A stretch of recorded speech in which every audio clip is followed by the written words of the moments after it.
तू त्याला न्यायचे होतेस हे विधान कोणत्या प्रयोगाचे आहे?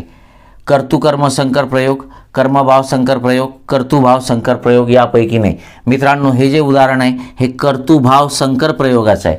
कारण लक्षात घ्या की कर्ता द्वितीय पुरुषी तू किंवा तुम्ही हे एकतर कर्तृकर्म संकरमध्ये किंवा कर्तृभाव संकरमध्येच असतो. ठीक आहे.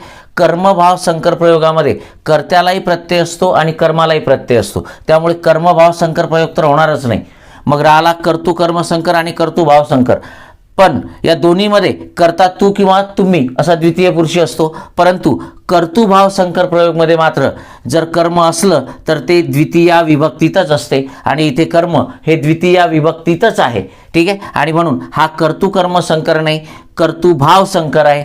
जर कर्म प्रथमा विभक्तीत असतं तर मग कर्तृकर्म संकर झाला असता. Okay, yes.